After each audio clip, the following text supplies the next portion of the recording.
उन्हें ये कन्विंस करने में हम सक्षम रहे हैं कि हमारी जो डिमांड है वो किसी भी पब्लिक सेक्टर या किसी भी गवर्नमेंट एम्प्लॉय के लिए मिनिमम डिमांड है, बेसिक मिनिमम डिमांड है, जो बीएसएनएल हमें नहीं दे रहा है। और इस तरह से वो पूरी तरह से कन्विंस है। वो लोग भी बीएसएनएल मैनेजमेंट में इंटरफेयर करने के लिए पूरी तरह तत्पर हैं। इसके पहले मैं फिर से एक बार सभी को कहना चाहूंगा, खासतौर पे जो अभी अपने घरों में या ऑफिस में कुछ लोग जा रहे हैं, चाहे वो अकाउंट ऑफिसर्स हो, चाहे वो अपने डायरेक्ट रिक्रूट्स जेटीओ एसडी हो, या चाहे हमारे भी नए डीजीएम्स जो नए कुछ 40-45 डीजीएम्स रिक्रूट हुए हैं, वो भी हमारे जितने भी इश्यूज हैं उससे इत्तेफाक रखते हैं, बल्कि उससे अफेक्टेड हैं। उन सबसे मैं रिक्वेस्ट करूंगा कि दोस्तों, ये लड़ाई कोई बोनस या कोई इंसेंटिव या कोई तौलिया या कोई टावल की नहीं है। ये लड़ाई कैडर की है। एक कैडर को सरवाइव करने के लिए जो मिनिमम चीज चाहिए उसकी लड़ाई है। आप खुद देखें, इस देश के सबसे मानी जानी हस्तियां, चाहे आईएएस ऑफिसरों का कैडर हो, चाहे आईपीएस ऑफिसरों का कैडर हो, यहाँ तक कि चाहे हमारे बीएसएनएल में आईटीएस ऑफिसरों का कैडर हो, जब भी कैडर की लड़ाई होती है, लोग दिन नहीं गिनते, रात नहीं देखते, दिन नहीं देखते। लोगों को सिर्फ एक रहता है कि हमारे कैडर का नुकसान ना हो। हर किसी को पता है कि सारे आईटीएस सीएमडी नहीं बनते हैं, लेकिन जब भी कभी एक सीएमडी बनने की बात आती है तो पूरा ग्रुप किस तरह से एक्टिव हो जाता है, दिन रात बिना किसी के उसके कहे कि कोई उनको जाके बोले कि आप लड़िए, अपने आप उनके दिमाग में बात आ जाती है कि हमारे कैडर का सवाल है। यहाँ पे आप देखें, बीएसएनएल मैनेजमेंट में, हम बीएसएनएल की इंडिपेंडेंट पीएसयू की बात करें, आप बताएं कि अगर हमें छोड़ दें, डायरेक्ट रिपोर्ट्स को छोड़ दें, तो ऐसे चाहे और नीचे के लोग हों चाहे ऊपर के लोग हों, ऐसे कौन से पीएसयू से उनके करियर कम है, या कौन से पीएसयू से पे कम है, या कौन से पीएसयू से उनका जो फ्यूचर सिक्योरिटी या सोशल सिक्योरिटी कम है। आप खुद देखिए, जितने भी यहाँ पे लोग आज डीजीएम बन रहे हैं, 90% ऐसे लोग हैं जो दूसरे पब्लिक सेक्टर में नॉन एग्जीक्यूटिव से एग्जीक्यूटिव नहीं बन सकते थे। आज यहाँ पे एग्जीक्यूटिव ही नहीं, डीजीएम तक जा रहे हैं। ऊपर वालों को देखें, ऐसा कौन सा पब्लिक सेक्टर है जो दोनों का बेनिफिट देता है मैनेजमेंट को, एक तरफ गवर्नमेंट का बेनिफिट और दूसरी तरफ पीएसयू का भी बेनिफिट। दोनों के बेनिफिट ऊपर वाले अधिकारियों को मिल रहे हैं, नीचे वाले अधिकारियों को जो नहीं दूसरा पब्लिक सेक्टर कभी नहीं दे सकता था वो भी दिया जा रहा है। यहाँ तक कि जो हमारे सोशल सिक्योरिटी की बात है, कोई भी पब्लिक सेक्टर गवर्नमेंट का पेंशन नहीं देता है। हमारे नीचे और ऊपर दोनों अधिकारियों को गवर्नमेंट की सिक्योर्ड पेंशन, यहाँ तक कि मैक्सिमम पे कंट्रीब्यूशन किया जा रहा है बीएसएनएल की तरफ से, लेकिन उनकी सोशल और फ्यूचर को सिक्योर किया जा रहा है। आप इससे एनालिसिस लगाइए, कई बार जब मैनेजमेंट से बात करते हैं बोलते नहीं कि कन्वर्टेड पीएसयू है, इसमें दूसरे पीएसयू की तरह नहीं हो सकता। लेकिन दूसरे पीएसयू की तरह नहीं हो सकता तो सभी चीजें समान होना चाहिए, इवन होना चाहिए। कुछ ग्रुप्स के लिए दूसरे पीएसयू से काफी अच्छी चीजें हैं, कुछ क्या मैक्सिमम के लिए दूसरे पीएसयू से काफी अच्छी चीजें हैं। खाली हम 10,000 12,000 जो एग्जीक्यूटिव्स हैं या जो 15,000 नॉन एग्जीक्यूटिव डायरेक्ट रिपोर्ट्स हैं, उनके लिए खाली ये पीएसयू रीजन आ जाता है, ये कन्वर्टेड पीएसयू हैं। जब एक तरफ आप लोगों को बढ़िया करियर दे रहे हो, बढ़िया आप सिक्योरिटी दे रहे हो, सोशल सिक्योरिटी दे रहे हो, फ्यूचर सिक्योरिटी दे रहे हो, ऐसी सिचुएशन में इवन हम तो कहते हैं पे भी बढ़िया दे रहे हैं। आप जो देखिए, जो नॉन एग्जीक्यूटिव से एग्जीक्यूटिव में नहीं आ सकता है, जो डीजीएम बने हैं या डी बने हैं, उनकी पे डेफिनेटली जो काउंटर पार्ट पीएसयूज हैं, जो उनके समकक्ष एम्प्लॉई हैं, जो दूसरे पीएसयूज में आज नॉन एग्जीक्यूटिव पे ही रिटायर हो रहे हैं, उनसे तो कहीं ज्यादा पे पा रहे हैं। फ्यूचर सिक्योरिटी ज्यादा है, कैरियर अच्छा है, जहाँ पे नॉन एग्जीक्यूटिव एग्जीक्यूटिव नहीं बन सकता है, पर डीजीएम बन रहे हैं। तो अब आप खुद सोचिए कि कौन से लोग यहाँ पे हैं इस पब्लिक सेक्टर में जो कन्वर्टेड पीएसयू के नाम पे बुरी तरह से कुचले जा रहे हैं। ये सिर्फ 10,000 12,000 डायरेक्ट रिपोर्ट्स एग्जीक्यूटिव और 15,000 नॉन एग्जीक्यूटिव डायरेक्ट रिपोर्ट। ये हमारी लड़ाई इसकी नहीं है कि हम कोई बहुत अच्छी चीजें मांग रहे हैं, हम दूसरे पीएसयू से कंपेयर कर रहे हैं। हम तो अपने ही पीएसयू से कंपेयर कर लें, हम अपने ही पीएसयू से कंपेयर करें तो पाएंगे कि हमें बुरी तरह से कुचला जा रहा है। अब आगे देखिए, इसमें जो अभी तक हम लोगों को एग्जीक्यूटिव कह के रिक्रूट किया गया था, बीएसएनएल में जब रिक्रूटमेंट किया गया था तो हमारी पॉलिसी भी क्लियर नहीं थी। सिर्फ ये कहा गया था कि graduate engineer junior telecom officer. आपने देखा होगा एडवर्टाइजमेंट पूरे एक पेज का, इतना बड़ा एडवर्टाइजमेंट किसी भी कंपनी का नहीं आता। साथ में उस वजह की कंपनी प्रॉफिट में थी। सिलेबस का लेवल आपने देखा होगा, सिलेबस पूरा इंजीनियरिंग सर्विसेज का सिलेबस उठा के डाल दिया। अब कौन सोच सकता है, कौन समझ सकता है कि हम यहाँ पे जाए नॉन एग्जीक्यूटिव के लिए जा रहे हैं। सारी तरफ से हमको एग्जीक्यूटिव के लिए कह के रिक्रूट किया गया, लेकिन जब यहाँ पे हम आ गए उसके बाद कुछ सिचुएशन ऐसी क्रिएट हुई, जो एग्जिस्टिंग एम्प्लॉय थे उन्होंने सिचुएशन ऐसी क्रिएट की कि हमें एग्जीक्यूटिव बनने ही नहीं दिया।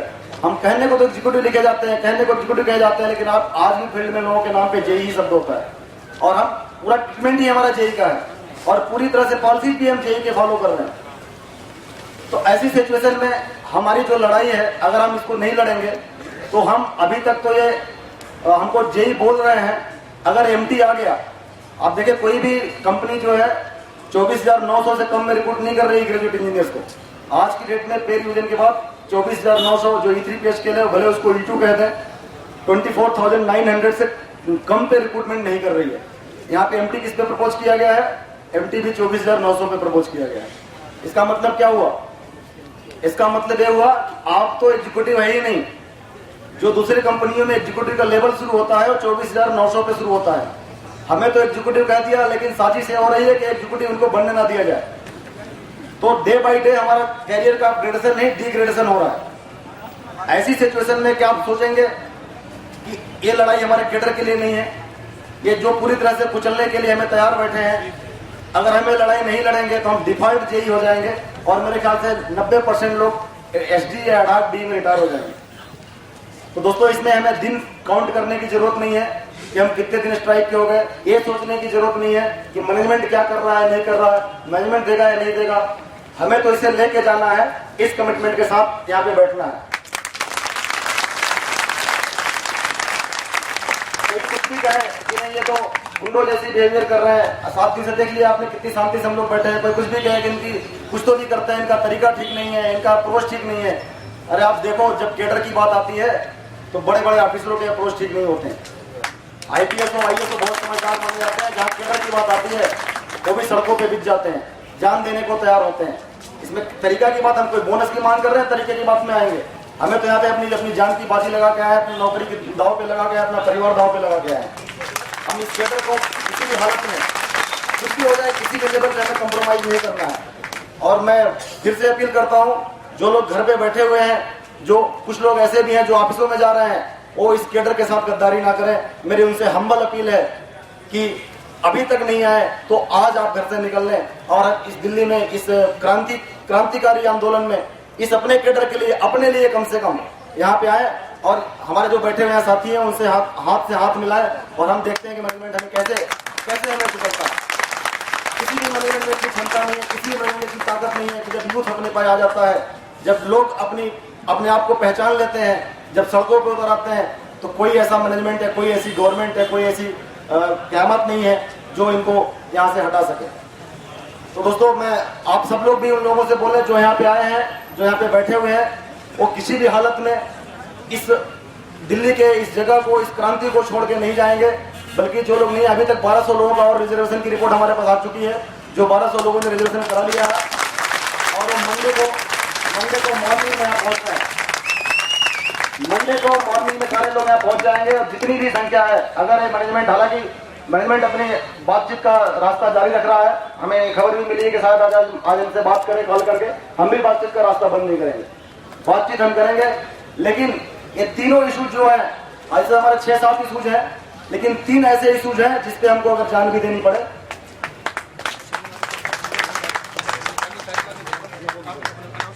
तो दोस्तों, अगर 3 इशूज ऐसे हैं जो हमारे बिल्कुल कैडर को, हमारे डिग्निटी को, हमारे रिस्पेक्ट को खत्म करते हैं, ऐसे 3 इशूज के लिए हम किसी भी तरह की कोई कॉम्प्रोमाइज नहीं करेंगे, चाहे हमें जान से ही क्यों ना जाना पड़े, चाहे हमको सड़कों पे क्यों ना देखना पड़े, चाहे पुलिस हमें उठा के ले जाए, चाहे हम हमारे ऊपर गोलियां चलवा दी जाए। लेकिन इस माहौल को अगर हम सही तरह के उपयोग नहीं कर पाए, इस माहौल को हम लोग अगर आगे जारी नहीं रख पाए, तो हमारी क्या हालत होगी आप सब जानते हैं। ये मैनेजमेंट को भी पता है, ये मैनेजमेंट को भी पता है, यहाँ तक कि गवर्नमेंट तक खबर जा चुकी है, उनको भी पता है कि ये लोग ऐसे अब जाने वाले नहीं है। लेकिन जरूर हमें वो देखना चाहेंगे, जरूर हमें आजमाना चाहेंगे। हो सकता है हमारे जो उसके भी बोल दिया जाए कि नहीं आप पहले स्ट्राइक खत्म करो तो आपकी बातें सुनेंगे, आप यहाँ से जाओ फिर हम आपकी बातें सुनेंगे, और भी कोई बातें ऐसे नहीं सुनेंगे। लेकिन हमें बिना अपनी बातें सुनाए ही नहीं, बल्कि बिना उसका रिजोल्यूशन लिए हमको यहाँ से हिलना नहीं है। आप सब जानते हैं, जैसे ही हम यहाँ से जाते हैं वैसे इनका टेंशन जो है खत्म हो जाता है, फिर नई नई सिस्टम में नई नई कमियां नजर आने लग जाती है। यहाँ पे इतने होशियार लोग बैठे हैं कि नए नए जस्टिफिकेशन ला के दे देते हैं। और कई लोग जितनी हमारे इश्यूज के लिए काउंसलिंग नहीं करते, उतनी हमारे खिलाफ साजिशें करने के लिए काउंसलिंग लोग करते हैं या उतनी प्लानिंग करते हैं। उतना ही मेहनत अगर हमारे इश्यूज पे ध्यान देने के लिए करते हैं तो सारा उसका सोल्यूशन निकल जाए। तो 1200 का अभी तक मेरे पास डाटा है। टोटल लोगों ने एसएमएस करके बताया कि नए लोग 1200 बुक किए हैं। उस संख्या को हमें बढ़ानी है और टोटल कम से कम अगर हमारे 12,000 यहाँ पे मेंबर हैं, total all over India 12,000 direct reports हैं, तो हमें कम से कम 10,000 लोगों को यहाँ पे इकट्ठा करना है सोमवार। टारगेट लेके चले। और दूसरा, शनिवार एतवार को मैनेजमेंट के दिमाग में बहुत बड़ी गलत फहमी है कि शनिवार एतवार को तो भागी जाएंगे, ये शनिवार एतवार आ रहा है तो लोग चले ही जाएंगे। हमें साबित करना है कि शनिवार एतवार नहीं, यहाँ पे आग बारिश या गोले आ जाए तब भी हम यहाँ से नहीं जाएंगे। जब तक हमारे इश्यू सॉल्व नहीं करेंगे हम नहीं जाएंगे। तो हमें यहाँ शनिवार और एतवार को भी आके बैठना है और बल्कि उस दिन में हम यही काम करेंगे कि जितने लोग हैं और जितने लोग घरों में बैठे हैं उन सबको लोग कॉल करेंगे। और मेरी हम्बल रिक्वेस्ट है, खासतौर पे हमारी जो फीमेल कलीग्स हैं, फीमेल साथी हैं, कई सारी फीमेल कलीग्स हमारे साथ में एक्टिवली जुड़ी हुई हैं। कुछ लोग अगर हमारे जो मेल है, हमारे मेल कलीग्स हैं, वो अगर अभी ऑफिस में ड्यूटी कर रहे हैं तो ऐसे वॉलंटियर्स जो फीमेल कलीग हैं उनको एक बार फोन लगाएं और बोले शर्म करो, शर्म करो, हमने तो चूड़ियां भी पहन रखी है, तुमने तो भी नहीं पहनी। उनका जमीन जाएगा, उनका जमीन जरूर जाएगा अगर हमारी बातें नहीं सुनते हैं। तो हमारे पास बहुत सारे वॉलंटियर्स फीमेल कलीग हैं, वो एक बार फोन करेंगे, उनको शर्म से अपने घर में अपने परिवार से आंखें नहीं मिला पाएंगे। तो ऐसे लोगों को हम कैसे, जिस तरह से भी कह सकते हैं, जिस तरह से भी कर सकते हैं, हाथ जोड़ के विनती करके या किसी को शर्मिंदा करके कि दोस्त ये हमारे केडर की लड़ाई है, बार बार ऐसी लड़ाई नहीं होती है, ऐसी क्रांति कभी कभी आती है, ऐसे क्रांति में आप भाग लें और हमारा सहयोग करें।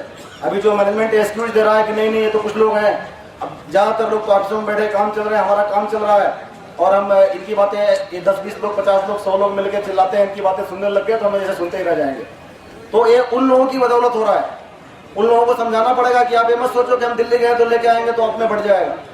आप नहीं आओगे तो हम भी नहीं पाएंगे, आप में बढ़ने की दूर बात है, हम भी नहीं पाएंगे, हम भी नहीं पाएंगे तो आप कैसे पाओगे।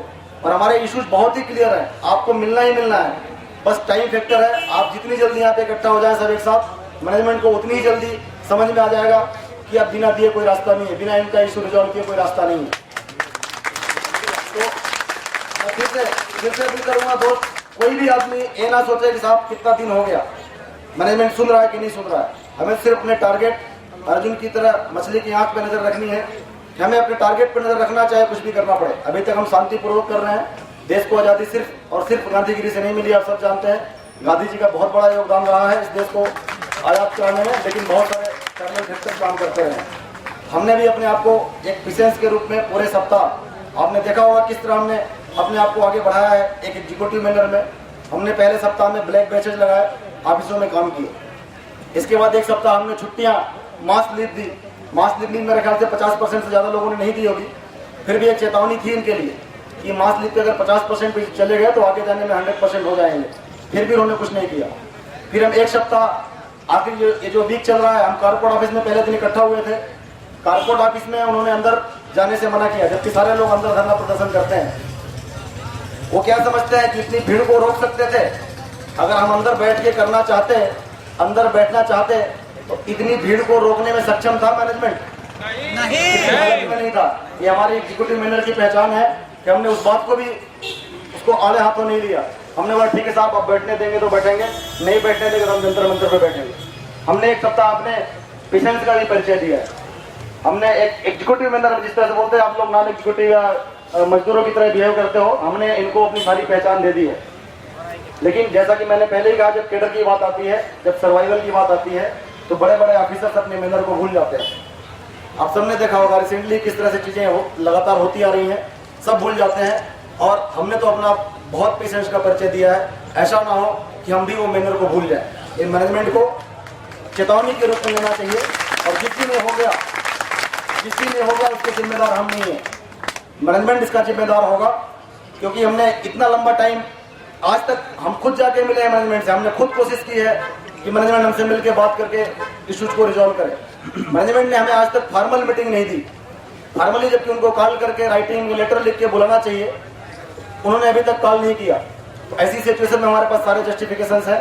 अगर कुछ गड़बड़ होता है, कुछ हंगामा खड़ा होता है, तो इसके लिए मैनेजमेंट जिम्मेदार होगा, हम नहीं। हमें तो अपने कैडर को बचाना है, चाहे वो इस तरह से धरने पे बैठने से बचे, चाहे नारे लगाने से बचे, चाहे जैसे भी बचे, और हर कोई करता है। 13 साल से आपने देखा होगा कि IPS ऑफिसर्स भी इस कंपनी में सिर्फ और सिर्फ इन्हीं 3 चीज़ों को लेकर लड़ रहे हैं। पहला तो उनका कैरियर, दूसरा उनका सुपरन्यूएशन रिटायरमेंट बेनिफिट, और तीसरा पक्ष अलाउंसेस या गवर्नमेंट का जो टैग है।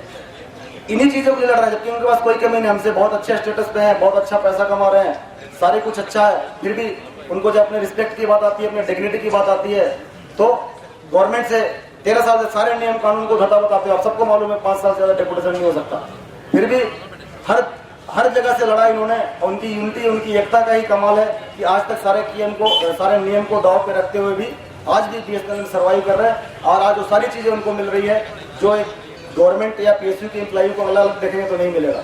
वो दोनों कैफेटेरिया अप्रोच के हिसाब से ले रहे हैं, कुछ यहाँ से जहाँ को अच्छा वहाँ से ले रहे हैं। हमें उससे भी कोई शिकायत नहीं है, आप हमें लीजिए, लेकिन हमारे 10,000 12,000 लोगों के लिए मत कहिए कि आपके लिए कुछ नहीं, क्योंकि आप तो एक सिख कंपनी में काम करते हैं। कंपनी एक ही है, कंपनी चाहे हमारे लिए हो, चाहे आपके लिए हो, चाहे नॉन एग्जीक्यूटिव के लिए, किसी के लिए, कंपनी एक ही है। हर आदमी अपने परिवार के लिए अकेला नौकरी करता है, तो संख्या कम हो या ज़्यादा हो मैटर नहीं करता। अभी नीचे वालों की संख्या ज़्यादा है तब भी उनको मिल रहा, ऊपर वालों को दिया जाता तो बोलते हैं इनकी संख्या बहुत कम है, क्या फर्क पड़ता है, थोड़ा बहुत दे भी दिया जाता है। हम ही लोग ऐसे हैं कि न नीचे वालों से कंपेयर करते हैं, ना ऊपर वालों से कंपेयर करते हैं।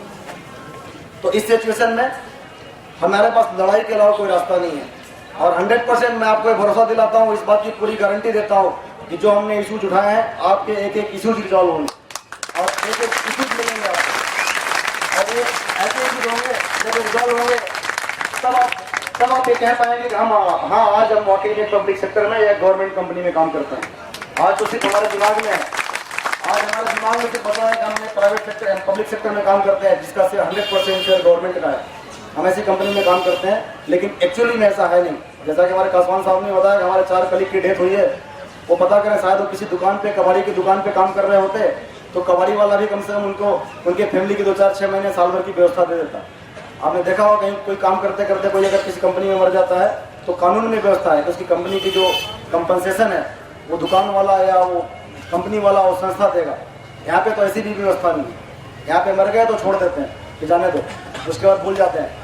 कई ऐसे केसेस देखे हैं जो क्रिटिकल मेडिकल केसेस हैं, इतनी फॉर्मेलिटीज है कि वो मेडिकल के लिए उनको पैसा मिलते मिलते बेचारे उनका स्वर्गवास हो जाता है। तो इस तरह की जो हमारी एक बेसिक सिक्योरिटी वो भी नहीं है। और यहाँ तक देख लीजिए, आप ये देख लीजिए कि कोई अगर हॉस्पिटल बहुत बड़ा है, हमारे CMD साहब अगर बीमार हो गए तो 15 दिन के लिए हॉस्पिटल इम्पेयरमेंट लिस्ट में आ जाता है। ऐसे भी एग्जाम्पल आपके सामने है। यहाँ पे हमारे लिए छोटे मोटे हॉस्पिटल में दवाई कराएंगे तो बोलेंगे इम्पेयरमेंट में कराया कि नहीं कराया। अगर हमारे कोई CMD और डायरेक्टर बीमार हो गया, फांसी भी आ गई, फिर बोलेंगे दिल्ली में सबसे बढ़िया हॉस्पिटल कौन सा है, बोलेंगे साहब ये वाला है। अच्छा ये इम्पेयरमेंट में है कि नहीं है, बोलेंगे नहीं, फाइल प्रोसेस करो। रातों रात फाइल प्रोसेस होती है, रातों रात फाइल जो इम्पेनल में आती है, और जैसे उनका इलाज हो जाता है वैसे हॉस्पिटल का इम्पेनलमेंट खत्म भी हो जाता है। तो बीमारी तो सभी के लिए एक ही है, बीमारी तो नहीं पहचानती कि CMD है या हमारा कोई JTO है या कोई TT है। तो ऐसी जो बायस्ड भावना रखते हैं, इस तरह की जो हीन मानसिकता रखते हैं अपने एम्प्लॉइयों के प्रति, उन्हें भी हमें सबक सिखाना है कि ये सिर्फ आपके लिए, हम तो नहीं मना कर रहे हैं कि आप मत कराइए, लेकिन जिंदगी हमारी भी उतनी कॉस्टली है, हमारी जिंदगी हमारे परिवार की भी उतनी ही कॉस्टली जितनी आपकी है। या आपके पास ऐसा अरेंजमेंट है, आप ऐसा कर सकते हैं तो हमारे लिए तो कर ही सकते हैं। हर आदमी बीमार नहीं होता, कोई क्रिटिकल केसेस होती है, उसके लिए आप इतनी फॉर्मेलिटी, इतनी चक्कर लगवाते हैं, जो आदमी बता रहा उसका परिवार भी चक्कर लगाते बीमार हो जाता है। इस तरह की चीज़ें जो बिल्कुल एक इनह्यूमैनिटी के हिसाब से काम किया जा रहा है। रिटायरमेंट बेनिफिट के लिए हमें से इनको कहना ही नहीं चाहिए, हमें कहना ही नहीं पड़ना चाहिए, क्योंकि खुद जस्टिफाई करते हैं। जब भी हमने रिटायरमेंट की बात की, साहब मैक्सिमम पे कंट्रीब्यूशन क्यों देते हो, सारी कंपनी सारी गवर्नमेंट ऑर्गेनाइजेशन तो करंट पे स्केल पे देते हैं। बोला यार वो तो स्टैट्यूटरी है, वो तो देना ही है। कैसे कह सकते हैं किसी के रिटायरमेंट के बाद कोई बुढ़ा यहाँ से 60 साल नौकरी करने के बाद यहाँ से जाए और वो मरने के लिए छोड़ दे, ये खुद जस्टिफाई करते हैं। लेकिन जब हम अपनी बात करते हैं, अरे यार तुम तो डायरेक्ट रिक्रूट हो, तुम PSU के एम्प्लॉई, तुम्हारे लिए कुछ कैसे मिलेगा। मतलब यहाँ PSU आ जाता है, वहाँ बुढ़ापा आ जाता है। बुढ़े तो हम भी होंगे, आज नहीं तो कल हम भी बुढ़े होंगे। तो सब जानते हैं, ऐसा नहीं कि जानते नहीं है, लेकिन यहाँ पे वही है कि जब तक बच्चा रोता नहीं, माँ भी दूध नहीं पिलाती है। तो सेम वही सिचुएशन है कि जब तक हम लोग यहाँ पे चिल्लाएंगे नहीं, इनके सामने जाके बताएंगे नहीं, जब तक हमें अपने परिवार की चिंता नहीं है। अगर सही मायने में देखा जाए तो हम भी, जो लोग आप खुद सोचे, जो लोग अभी ऑफिस में बैठ के काम कर रहे हैं, हम हालांकि यहाँ पे एलिगेशंस लगा रहे हैं मैनेजमेंट पे, लेकिन आप बताइए जो आज ऑफिसों में काम कर रहे हैं, क्या वो चिंतित है अपने परिवार के प्रति? क्या उनको लगता है कि भाई हमें परिवार के लिए चिंता करना चाहिए और रिटायरमेंट बेनिफिट होना चाहिए? तो जब वो खुद ही नहीं सोच पा रहे हैं, जो अफेक्टेड है वो खुद ही नहीं सोच पा रहे हैं, तो मैनेजमेंट कितना सोचेगा, हमें कितना दोष दें? तो पहले लोगों को चाहिए कि खुद सोचें और ऑफिसों में जो बैठे हैं और निकले और किसी भी हालत में जितनी जल्दी हो सके दिल्ली पहुंचे, और ये इशू तो रिजॉल्व होगा ही होगा। बाद में उन्हें और भी शर्मिंदा होना पड़ेगा, बाद में उन्हें तो कुछ लगेगा कि कुछ कहीं से ऑर्डर आया, कुछ मिला, तो कहीं किसी से आंख नहीं मिला पाएंगे। आज की हालत तो है जिस लेवल पे हमारी धरना स्ट्राइक आ चुकी है, मेरे ख्याल से जितने भी लोग हैं सबके परिवार पढ़े लिखे होते हैं, सबके उनके परिवार के बच्चों और उनके मिसेज को भी समझ में आ चुका है कि लड़ाई किस चीज के लिए चल रही है। वो लोग शायद ये कह के कन्विंस कर रहे होंगे कि यार कुछ होता नहीं है, तो चिल्लाते हैं 4-5 दिन की 10 दिन की सैलरी और कटवा देंगे, लेकिन कुछ होता नहीं है। जब उनको सब बाद में पता चलेगा कि ये चीजें तो हो गई, तो कैसे आंख मिलाएंगे? अपने परिवार से कैसे आंख मिलाएंगे? तुमने तो हमारी जिंदगी में फैसला कर दिया था। उन्हीं के बच्चे, उन्हीं की बीवी जब समझदार होंगी, देखेंगी तो बोलेंगे तुमने हमारा फैसला कर दिया था परिवार का। इससे अच्छा तो वो लोग हैं जो सड़क पे बैठे थे, हमारे कोई लेना देना नहीं है, जिनकी वजह से नहीं मिला। तो ऐसी कम्युनिटी के बच्चे और दिल्ली में आए, इस मुहिम में शामिल हो। और जैसा कासवान जी ने बोला है कि कम से कम 20 ऐसे कमिटेड लोग हैं जो अपनी जान देने को तैयार हैं। और ऐसे इशूज पे अगर हम जान देने तक की बात सोचते हैं तो सोल्यूशन नहीं होगा, ऐसा कहीं कोई सोच नहीं सकता। ऐसा हमारा बिल्कुल मन नहीं सोच सकता। दोस्तों, हम लोग अपना काम कर रहे हैं और जो भी चूंकि चीज़ों को समझाना, बताना, मैनेजमेंट के अलावा जो उनके ऊपर सुपरवाइजरी अथॉरिटी है वहाँ तक पहुँचाना, ये एक एडिशनल इन्फोर्समेंट है जो लोगों को मजबूर करती। चाइल्ड केयर लीव का आपको मालूम होगा, चाइल्ड केयर लीव में हम लोग 2 साल से 3 साल से लगातार मैनेजमेंट से बोलते रहे, उनसे बोलते साहब क्या जाता है, हमारी गवर्नमेंट की पॉलिसी है फीमेल एम्प्लॉइज को अगर उनके बच्चों को सेवा करने के लिए, बच्चों को ग्रो करने के लिए अगर 2 साल की छुट्टी गवर्नमेंट ने दी है तो आप कौन होते हैं रोकने वाले? हम तो यहाँ पे सीसीएस लीव रूल फॉलो करते हैं गवर्नमेंट की, हमेशा मना करते रहे कि नहीं नहीं ऐसे कैसे होगा, यहाँ पे कोई किसी को लीव नहीं देना, जैसे पहले कर रहे थे वैसे आगे भी कर लेंगे लोग। लेकिन वही बात जब हमारे मिनिस्टर तक पहुंची तरीके से, एक फोन में सीएमडी साहब ने उसको इम्प्लीमेंट कर दिया दिन रात लग के। मिनिस्टर साहब से सिर्फ एक फोन आया था कि क्या है, गवर्नमेंट कंपनी है, हमारे यहाँ फीमेल के एम्प्लॉयमेंट को बढ़ावा दे रहे हो और तुम उनको भगाने की कोशिश कर रहे हो, उनको उनके बच्चों को ग्रो नहीं होने दे रहे हो। उसके बाद उनके पास कोई जवाब नहीं था। तब सारी चीजें समझ में आ गई थी। 2 साल तक हमको समझा रहे थे, उनको एक फोन कॉल में समझ में आ गया। तो ऐसी चीजें भी कहीं न कहीं काम करती है। हमारा गवर्नमेंट, हमारी सरकार इतनी गंदी नहीं है जितनी गंदा हमारा मैनेजमेंट है। कम से कम सोशल काज के लिए, सोशल चीजों के लिए तो बहुत ही प्रोएक्टिव है, वो हम उस डायरेक्शन में भी कोशिश कर रहे हैं। और हम ऐसा भी नहीं कहते कि मैनेजमेंट अभी तक कोई नेगेटिव एटीट्यूड रखा है हमारे इशूज के प्रति। अभी तक तो जहाँ से भी खबर आ रही, चाहे मीडिया से खबर हो, चाहे उनके स्टेटमेंट्स हो, इशूज के प्रति पॉजिटिव खबर है। बस है कि उनका कमिटमेंट कितना है, इशूज को रिजॉल्व किस कमिटमेंट के साथ करते हैं, या कोई फिर पॉलिटिक्स कर रहे हैं कि हमारा बस रिटायरमेंट हो जाए, हम चले जाएं, बाकी जब दूसरा आएगा तो दूसरा देखेगा। बस हमें यही पता करना है। इशूज के बारे में पता करने की जरूरत नहीं। इशूज के बारे में तो 100% हम लोग जिनायन है, और ऐसे इशूज के लिए हम ही नहीं, इस देश का एक एक आदमी, एक एक व्यक्ति, चाहे किसी भी पोस्ट पे हो, चपरासी से लेके IAS ऑफिसर तक, ऐसे काज के लिए हर आदमी सड़कों पे बैठेगा। हम भी बैठे हैं, इसमें कोई शक नहीं। आरपी साहू जिंदाबाद, जिंदाबाद, हम तुम्हारे साथ हैं। साहू जी संघर्ष करो, हम तुम्हारे साथ हैं। साहू जी संघर्ष करो, हम तुम्हारे साथ हैं। साहू जी संघर्ष करो, हम तुम्हारे साथ हैं। AGTO जिंदाबाद, जिंदाबाद जिंदाबाद, AGTO जिंदाबाद, जिंदाबाद जिंदाबाद। We want Justice, we want justice, we want justice, we want justice, do for justice, fight for justice, we want justice, you want justice, do for justice, die for justice, fight for justice, you want justice, you want justice, we want justice, you want justice, we want justice, you want justice, we want justice, you want justice, we want justice, AGTO जिंदाबाद, जिंदाबाद जिंदाबाद, AGTO जिंदाबाद, जिंदाबाद जिंदाबाद, dear unit जिंदाबाद, जिंदाबाद जिंदाबाद। हमारी मांगे पूरी हो, हमारी मांगे पूरी हो, हमारी मांगे पूरी हो, हमारी मांगे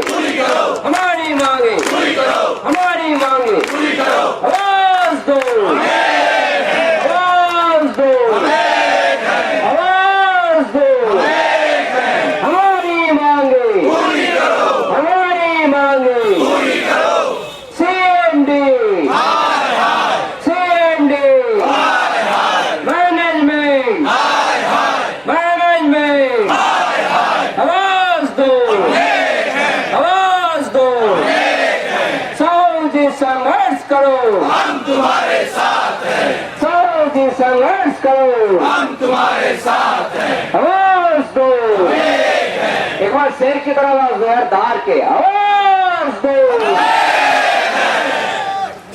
थैंक यू फ्रेंड्स।